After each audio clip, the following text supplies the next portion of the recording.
Present. Abbott. Hamilton. Risley. Here.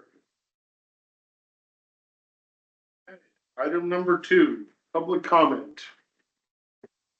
Comments tonight? None? Okay. Number 3, approval of tonight's agenda. Everybody had a chance to take a look at that, what was sent out? Yep. Approve it. Okay. Motion to approve, Peterson, Second. second by Gooding. All in favor, say aye. Aye. Aye. Nays? Ayes have it. Number 4, approval of the utility board meeting minutes from January 28th, 2025. Questions, clarifications, motion to approve? Should approve. Motion by Gooding. Yeah. Second by Peterson. All in favor, say aye. Aye. Aye. Nays? Ayes have it. Number 5, under financial administration, consideration to approve the bills payable. Any questions on that tonight? I didn't see anything good. Yeah, look forward to me. Fine to me. Do I hear a motion to approve? A motion. Motion by Peterson, Second. second by Gooding. All in favor, say aye. Aye. Aye. Nays? Ayes have it. Okay, 5B, introduction and discussion of fiscal year 26 budget for the water and electric funds. That is something you can help us with? Yes, absolutely. We'll start with water. Luckily, both of the funds this year, they're pretty straightforward. There's not a lot on the wish list. We've got it. We're able to balance it with most of what, is on the wish list for both of the departments. So, those items should be able to be taken care of. We are working with PFM, our financial advisor, John Burmeister, on the revenue needs for the water department, as well as the cost of service analysis. They're looking at this current budget, and they'll be looking at the PER when that's done. Lenny will provide that to John, and then they will be able to build a rate forecast, for increases out over the next 5 to 7 years. Typically, it's 3 to 5 with just the revenue requirement, but doing that extra cost of service, we'll be able to get a little bit longer projection. And it'll be considering the recommendations that come through on that PER report. So for this year for water, the revenue that we are projecting from sales, the 1.075 million, that is based on no rate increase for this next year for the water rates. We don't have anything projected, and we don't have anything set to go into a resolution to take effect. So that's based on the current rates. Everything else that you see in revenue, nothing is out of the ordinary this year. So we usually take the actuals, the last 3 actual amounts that we have for the past fiscal years, and we take an average to get what we think that might be at this year. Aside from sales, we can project those just based on what our rates are and what our current customers are, and then we add just a small percentage to account for new growth. For water excise tax, that's basically a pass-through, so you'll see that revenue, there will be a matching expense for that excise tax that should be the same. If that amount is different than what we project, it's going to still match the actual for this upcoming fiscal year as far as what we take in for revenue for the tax and then what we pay out to the state. Anything to add on the revenue side of it? So if we ever scrap old meters, which now that we're starting to see more and more meters start to fail, we'll have a lot of brass scrap. It'll take a couple of years to compile a lot of that to even equate up to anything for revenues. So Typically, we'll project the revenues lighter and project the expenses heavier so that we can hopefully avoid any budget amendments, because we don't have to go through that process unless we have to. So we'll try and overstate our expenditures and understate the revenues a little bit, just to make some gap for that to be able to match up to the actuals at the end of the year. Looking at expenditures, we do have, the wages are higher this year. Obviously, we've got the superintendent position, we've added another full-time position, and then we've got the utility administrative position. We actually included, a portion of the clerk's salary just for budgeting purposes. That is something that we will likely look at in future years. I don't think we will take that step this year, but because that clerk, works across all the departments, it would be split like those other administrative positions. And then we just budgeted everybody because of the situation with the unions, and we don't have that contract set yet, and we don't know which way that's gonna go. All of the department heads were told just to budget a 4%, which is a average number that we got from the League of Cities for this year's projected budget. And then we'll be able to adjust that accordingly once we get through those contract negotiations. So we just put a safe percentage in there to make sure we could balance our budgets, and that will change. A lot of these numbers will probably change before the budget is final. Once the utility board approves the budget, then it still will need to go in front of the city council for a final approval and to be adopted before it goes to the state, which is due April 30th. So the utility board will ideally want to be done with their review and have it approved to that first meeting in March. If it goes to the second meeting in March, there's still time, but typically we like to get it in front of the council at the end of March so they can have it adopted well before we need to send it to the state. Okay, so the first meeting in March would be our deadline on that. Yeah, I mean, yeah, if we had to get to that second meeting, Okay, there would still be time, but we would aim for having it approved in that first meeting in March. okay, And I'll provide the updated budget sheets with each meeting as we go through and have any changes, that the board directs or that anything, changes based on estimated or projected values. So that you've got that current up-to-date budget sheet that whole time. Wages for part-time and overtime, again, we just looked at an average. The part-time, we haven't been spending as much, and we don't know for sure if Gary will be back on part-time, so we do have a little bit lower budget number in there for those wages for this upcoming year. The FICA and IFRS are just based off of the percentage that we have to pay in. Group insurance, we saw a 20% deduction this year, so it should be lower than last year. We're seeing higher numbers in this particular budget because we do have additional staff factored in, but the cost of the premiums was 20% lower this year, and then we factored in a regular 3% increase, which is pretty general for budgeting purposes. Work comp, we had a good review with our agent. He said just to go ahead and budget for a 10% increase. That's pretty standard for your general insurance and work comp insurance. So nothing surprising there. So we did, Keegan went through and kind of looked at each fund line and renamed things and put some of them together so that they would be easier for him to track, easier for you to track. They're a little more detailed now than they were, and there's quite a few left of them, which will make it a lot easier to see the true historic costs for what you're spending on operations and maintenance and all of those things. So this should make it easier going forward. It might not completely reflect it for a year or two, but you will be able to see that a little easier. We'll be able to look up costs and revenues for you a little bit easier too with these changes. I think probably one of the biggest highlights for the expenses for the water department are in your contingencies line. I put the remaining funds that to be able to balance this budget are all in that contingency line. There was about 110 after looking at all of the operating costs. There is a wish list, which I can get copies to you and we can send those out. Keegan has those and can speak to those as well. The wish list, if everything on there was purchased, you'd be at about 122,000, which you could probably safely purchase the full 122 and be able to fit that in this budget, because a lot of these numbers we're not going to reach that full number in the budget year.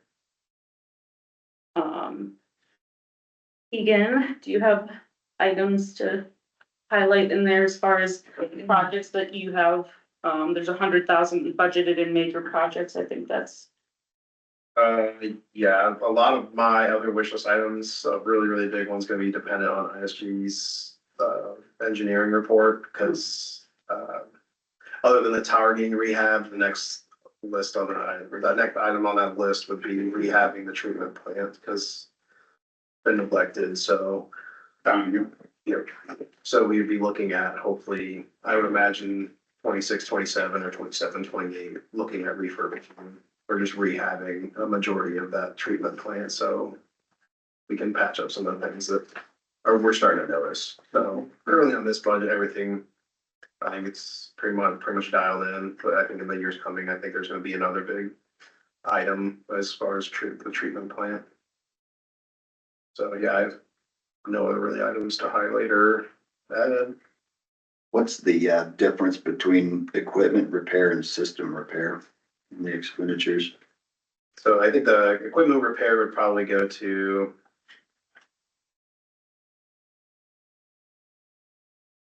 I mean, we pay, I don't know if we paid for a portion of the back, but I think we paid for a portion of the back, so if we just split the cost in repairing that, probably go like equipment repair there.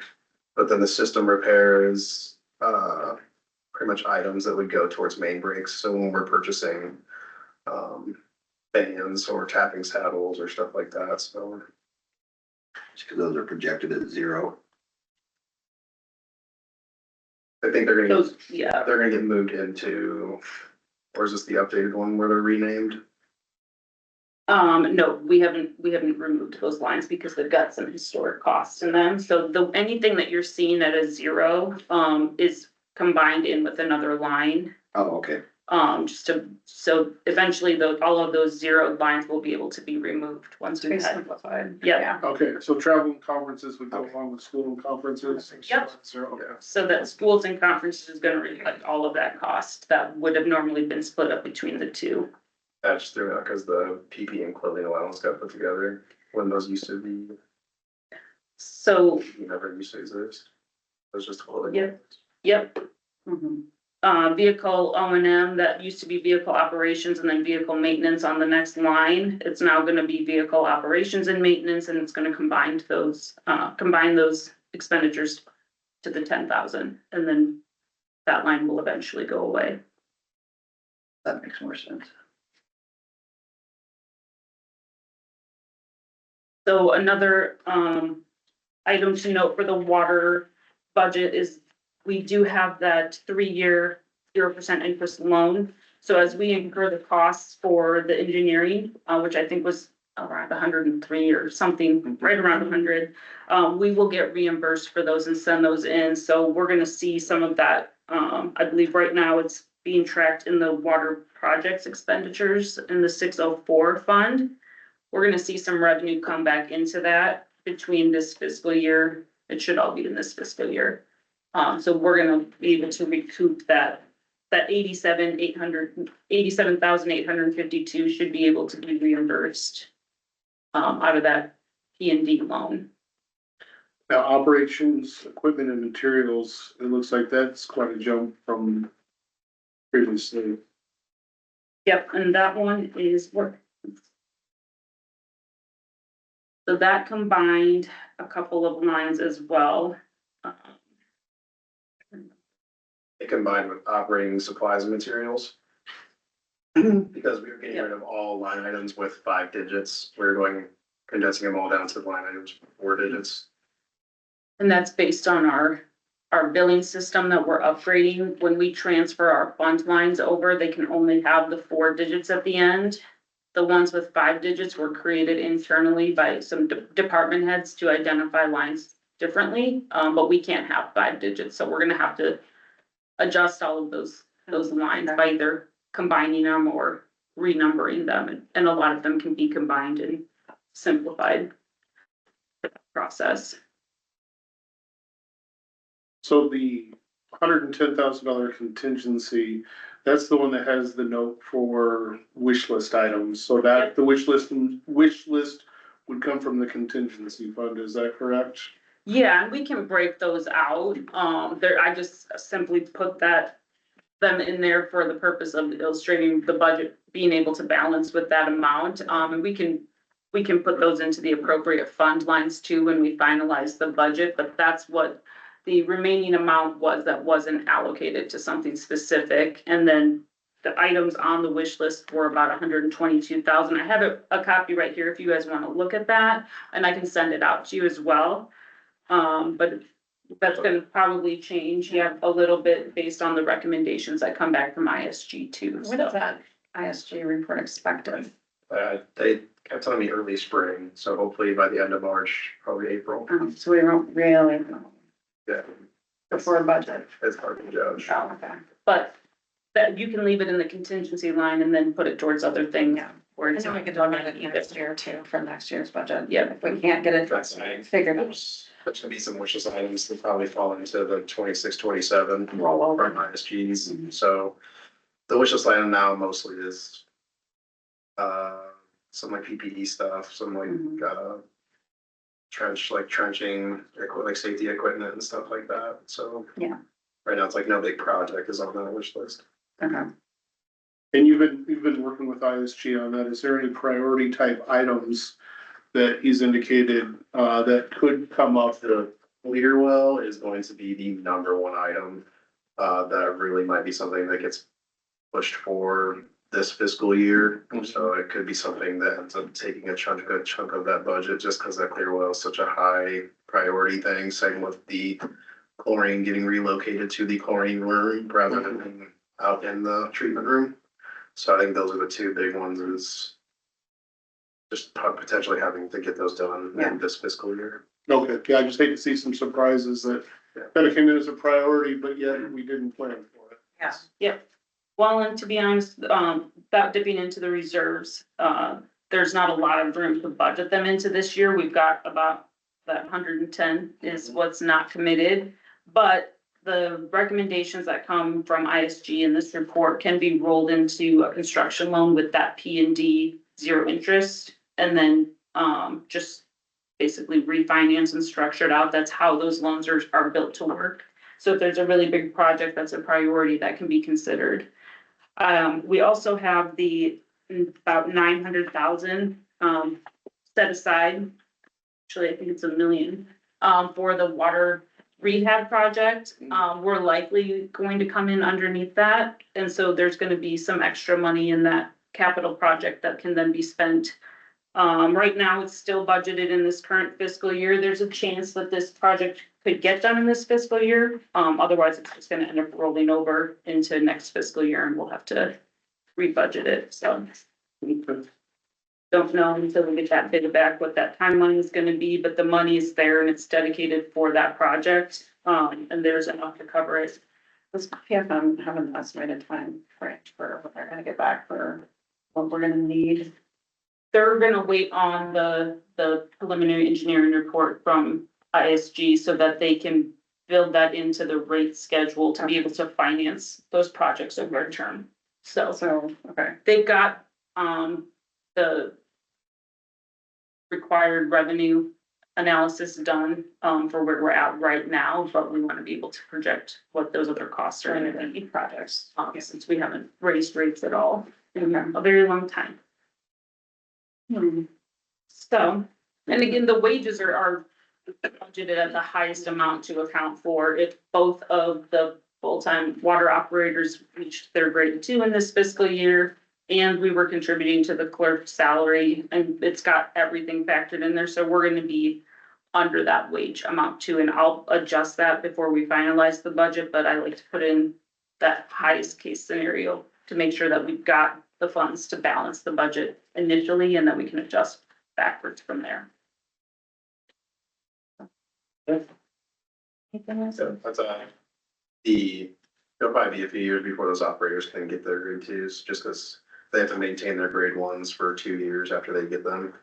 So they both are working on their grade 1s, so it'll be 2 years before they actually can get those grade 2s. And we didn't transfer anything to self-funding. Typically, there's a set amount that goes towards that to be able to fund our partially self-funded insurance claims all year, but the utility insurance fund has a lot built up in there. They don't pay out nearly that many claims, so we reduced that 0 from the water, and we reduced it pretty greatly from the electric as well, because they just don't need, they've got plenty in there to cover several years of claims probably, so. Those are the biggest things in the budget. Okay.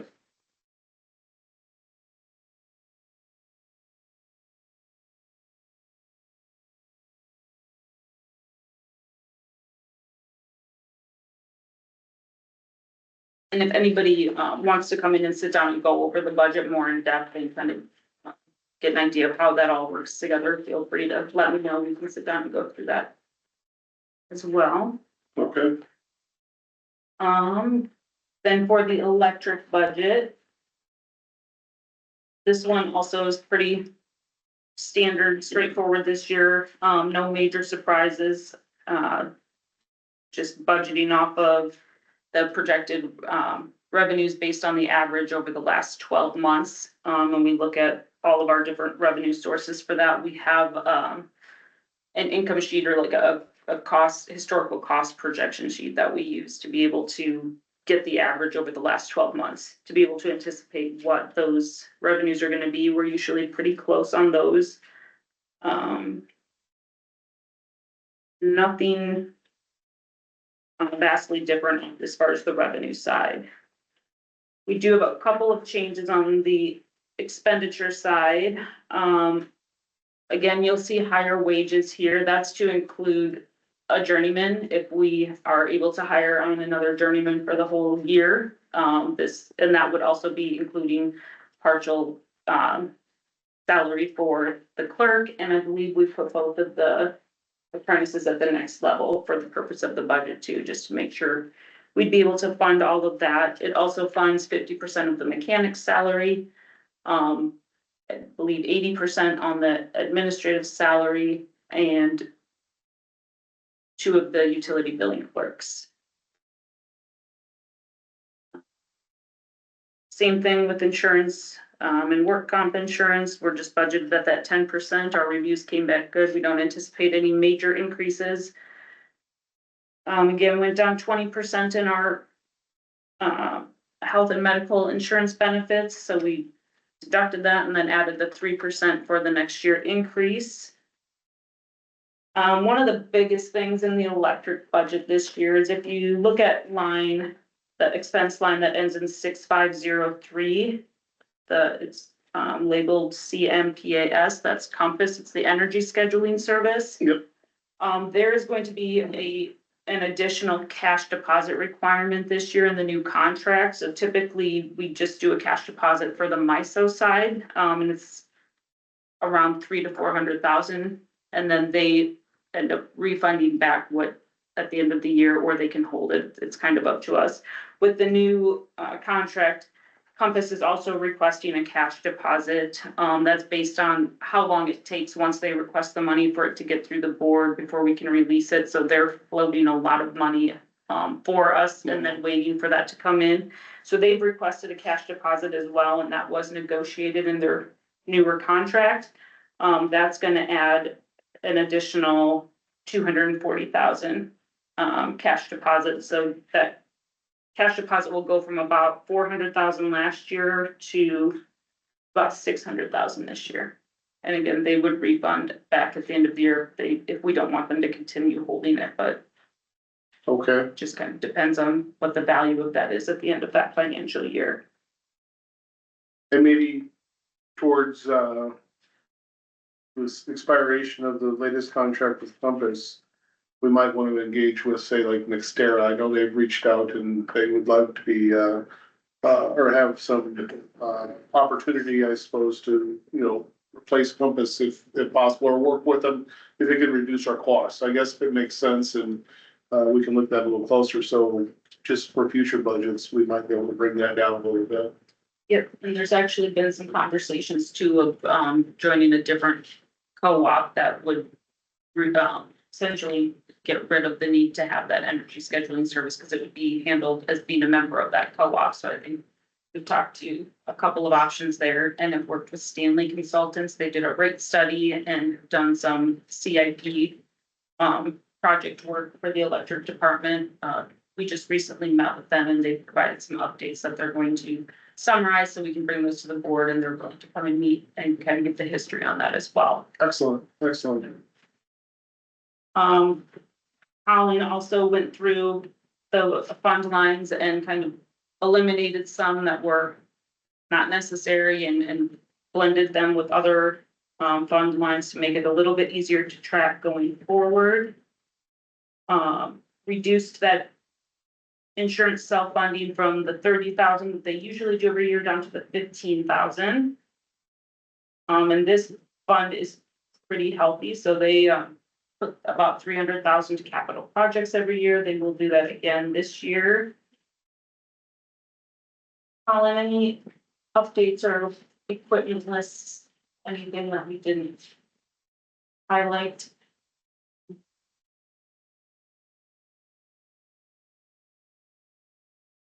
On the next page, under automotive items, like 50,000 in there. Oh, yeah, probably should. That probably should be considered for equipment replacement anyhow. I had an idea earlier that we could get like a primary cable fault finder in case we did have outage like that. However, I talked to some guys that used to sell those at my last conference, and as for expensive as they are, and for as little as you probably use them, basically you'd be paying for like a maybe over $30,000 big box just to sit in the corner of your shop and collect dust. So they did recommend.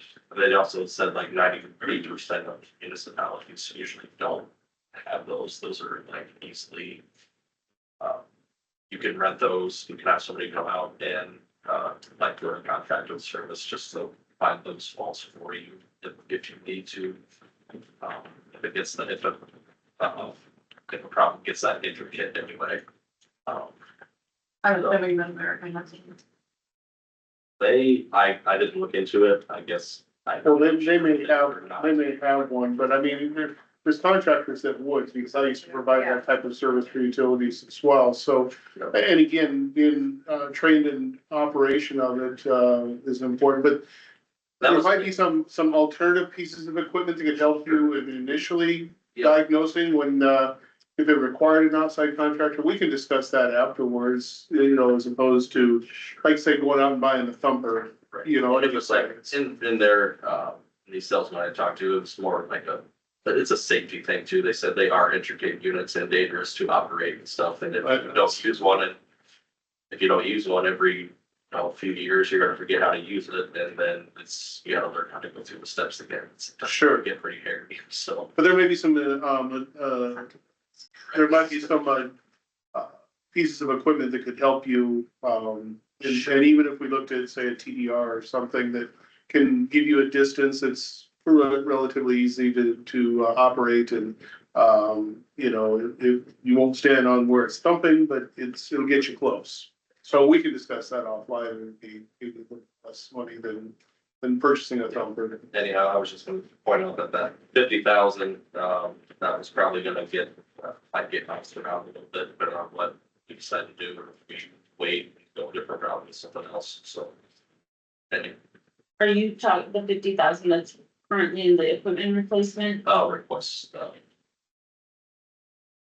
that we requested initially is next. Items. Okay,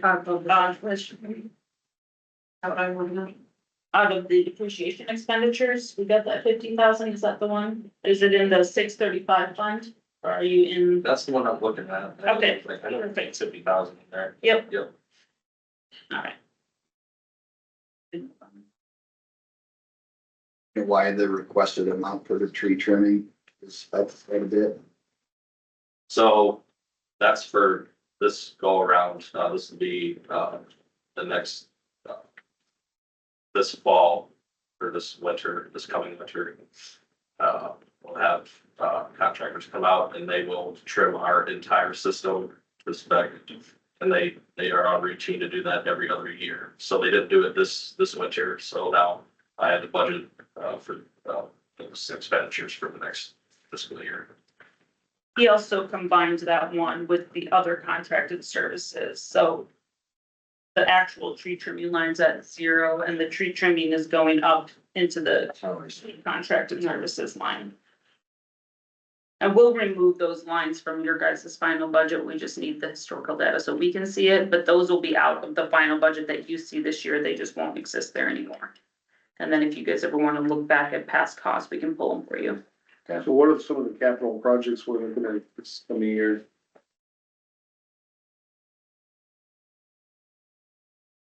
I anticipated just having some money in there in case the subdivision does go.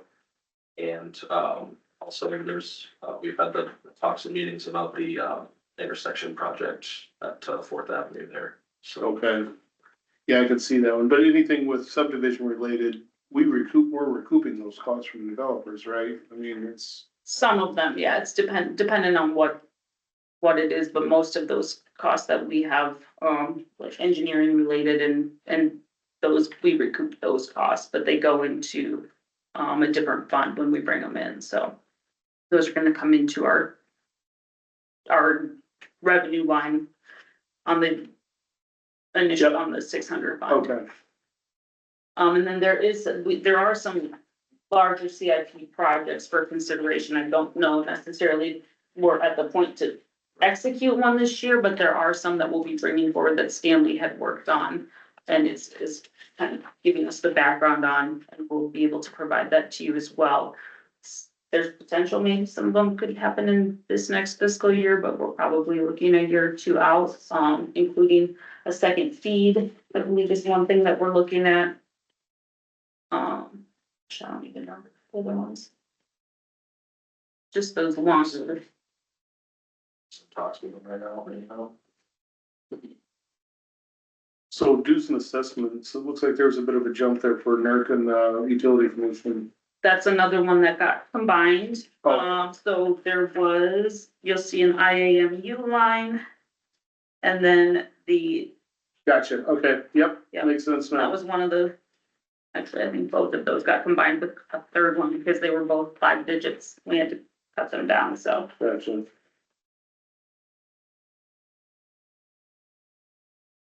Essentially, everything that got combined, we just put the same two numbers from the last year's budget together, unless there was some sort of anticipated increase, like with the tree trimming, we put a little extra in there, knowing that it was gonna be a little bit bigger job this year.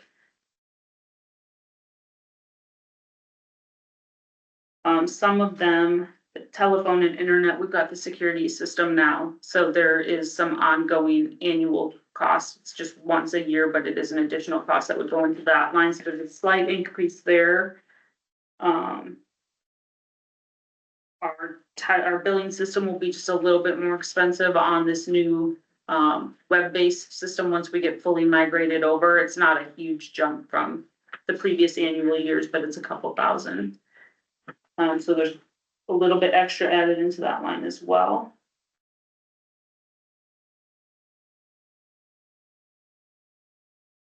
Our IT costs are just a little bit higher. That was when we switched over to the more secured IT managed services a couple of months back.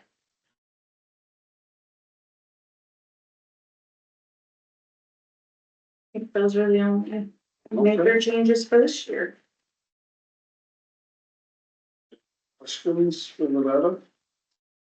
Feel free to reach out. It's a lot. There's Yeah. a lot of questions that come up. Feel free to reach out, or like I said, you're welcome to come in and sit down and go over it too and take some more time, go through each line by line. But then I'll provide the updated ones to you as we get those, as we work through those too. We're pretty consistently updating the budget right now until we get that finalized version, but these bigger numbers are pretty much where they're gonna be proposed to stay unless the board has a different directive. Perfect, thank you.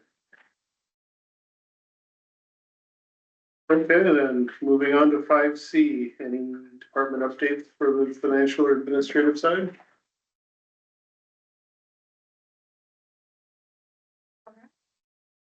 Good, okay, I did have just, we had a resident who called in. We sent all of the old debt to collections. yes. So we had a resident call in today who, Wants to pay their bill? no. He claims that former administration, gave him the okay, they just didn't have to pay for garbage. So he only had garbage services, because he had his own garbage. So the account was finalized out in 2008. He does still live there. We just don't have any active, services for the address anymore. And the balance is still there. So I'm not sure if it just didn't get written off like it should have been. So I guess I'm just looking for direction on what we want to do with that balance. So that's when garbage was combined? So he only had garbage at his address, so where he lived, he didn't have water or electric. Okay. Garbage. And it would have been from 2005 to 2008, so it's $290.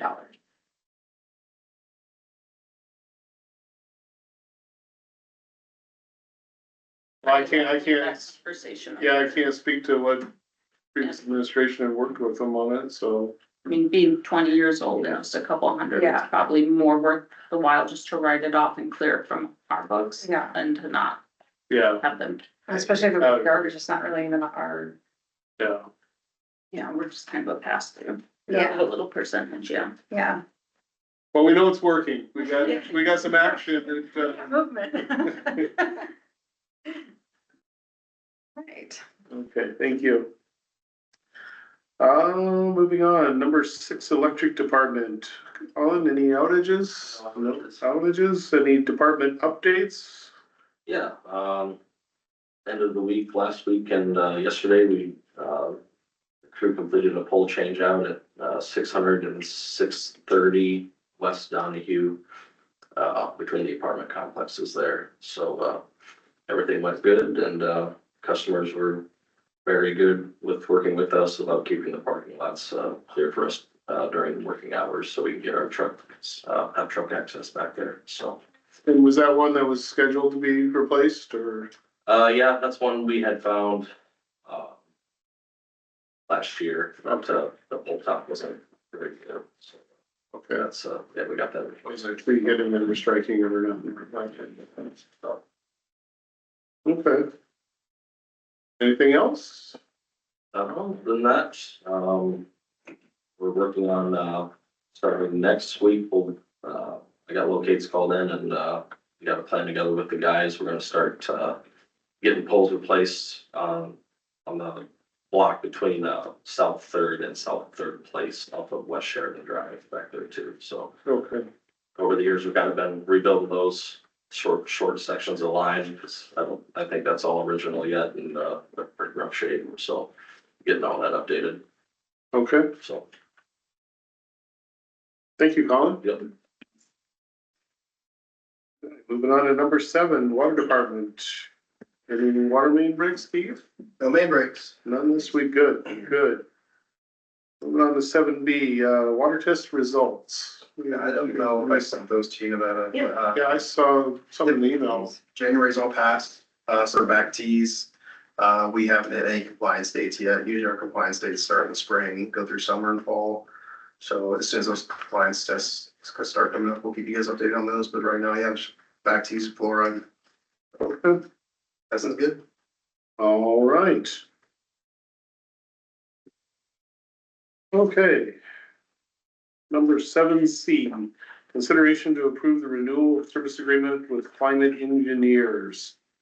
So I know they've been working some ongoing issues, I think, with an atomizer, I believe it was. Yes, so we had some sensor issues that they came in and they took care of, which right now, this current agreement, every time Climate's ever worked with us, they've covered the labor, so we've had no labor costs every time they've come to help us out. Okay, But yeah, we had some sensor issues, they came and replaced those sensors, and now we're kind of running into the controlling portion of it, so the Jace that Baker Group installed, somewhere along the lines, we got locked out of the Jace, so like even the tech can't get into it, so the main controller inside the HVAC unit, there's 2 components that we're looking at replacing. One is a BACnet BMS card. We think it might fix it, but the card is $1,700 separate from the unit itself. So if we bought the card, it'd be $1,700, and if we bought the controller, it's an additional $2,600. So all said and done, it'd be about $4,300. So I was gonna ask you guys if you would rather pursue the BMS card first. I asked if we purchased the BMS card, they would put that cost towards the purchase of the full controller, and they said no. well, I think first things first on this is, so the renewable service agreement, this was for the annual service agreement for the PMs and the emergency service reduced rates, and so I guess this has been ongoing and are you satisfied? Is there anything that, they can do better, or is this something you're happy with? They've always been great to work with, and Josh Heffing is like the main point of contact there. He's like the scheduling manager, and he was the one he actually installed the current HVAC system that was there with Climate Engineers. So they're the ones that put that system in and built the whole thing out. They've also done some other small things, like right now they're working on our air compressor dryer, we're getting that system switched over to a more efficient unit that's less invasive, I suppose, but. So yeah, I am satisfied with all the work that they do, and like I said, again, like every time I ask him to do something, he's like, usually he'll pitch to me, he's like, hey, I can order this part, but if you guys order it, I can save you the markup, so. Sure. With that. Well, I guess we can discuss, you know, the needs and the Jace controller and better understand what that is separately, but, for the, renewal of service agreement, any other questions on renewing that? If we're happy to renew that part of it. That's on the agenda. Anybody have any more questions on that? There was no increases for the past 6 years. So they were increasing it about $100 every year, because the last agreement was signed in 2018. And then the agreement was just like $100 a year, and it was an auto renewal. So there's no new agreement signed since 2018. I think that HVAC unit that's there now was put in 2016. So, yeah, but this is the first agreement that's come up in like the last 7 years. Okay. And the dollar amount on there is currently what we're paying. So the 24, whatever it is, that is currently what we're paying. So if you just do that on there as our starting point for the new agreement. Okay, do I have a motion to approve that?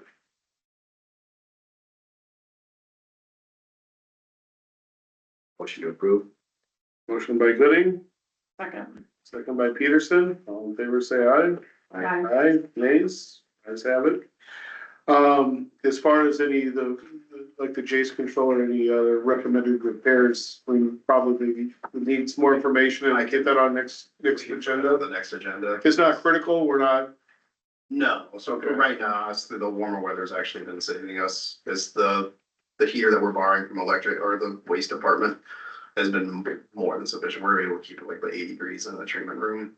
okay, So we're good for now, as long as How old is that unit? the HVAC unit. Yeah. I think I put in 2016.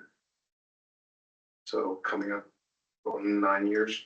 Maybe it's, okay, so, yeah, so it might be something that we look at. Yeah, so maybe we further understand what's needed and then we can discuss what maybe action we wanna take on the next agenda. and I can ask Climate when they come out, Perfect. I can ask them to do like a full system diagnostic and see what alls were going on with the HVAC system other than just the computer controls. I suspect they'll give us something for the service agreement that we just agreed upon, so if they're doing an annual service on it, it's, Yep, they're supposed to come out 4 times a year. yeah, And perfect, there's like a full system diagnostic. excellent. Okay.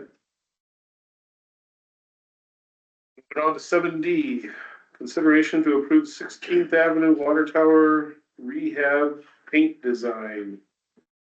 Everybody's had a chance to sleep on those photos we looked at last time, and Anybody needs to see them? We've got them here. any further Yeah. discussion or what we wanna see there, or I think we talked about kind of a white stem with a gray bowl, and then the black lettering on the north and south.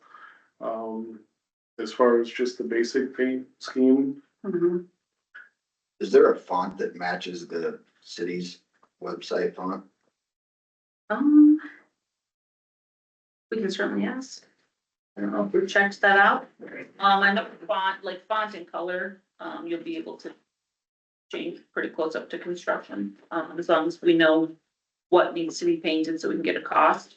So I can definitely find that out, and I'm sure we can put some more designs together for you too. Keep it more uniform across the way. and then, yeah, I agree, and then, we would ask for a Lancer logo option. Mhm. That, we could further review or and discuss at another time, but,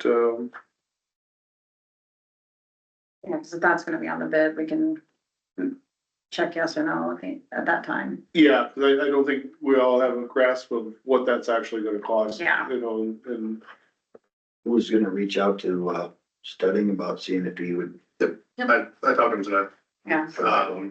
He, just based off talking to him, he said that they were fully supportive of that. So then I sent him one of the options with the logo on it. I think it's the cursive with the forest green bowl. I did tell him that the bowl would The be gray. charcoal gray, and then, the logo would be a dark enough red where it wouldn't fade into like a pink if we did choose to go with the logo. Yeah, so he said he's gonna send that off to his communications secretary.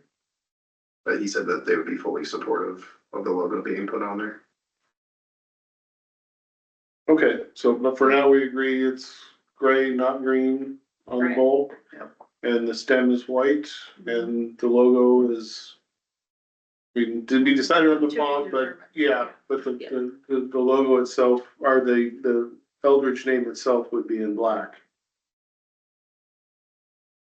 Okay. Yeah. Do I hear a motion to approve that design? A motion.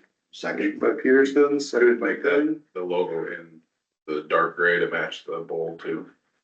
Might be a cost savings if they're not getting into your different colored paint. Yeah. Yeah, if they want to include that as an option, but, yeah. All right, motion and a second, all in favor, say aye. Aye, nays? Ayes have it. White stem, gray bowl, and an option on the, options for the logo. Okay, 7E. Any other updates, Keegan? Yeah, last week, Thursday, Tri-City came out and installed 6 additional Ethernet ports. At the treatment plant, we had an unsecured netgear port that was acting as an extension, so we could plug in the SCADA computers and current router that's there. So Tri-City installed those 6 Ethernet core ports so we can get on the city's network rather than be on that unsecured netgear port. They also installed a new circuit and GFI for the sample fridge because it was on the same circuit as the testing equipment. And I was like, I would prefer those testing equipments to be on their own circuit, just in the event that something got fried, those wouldn't be damaged because of that.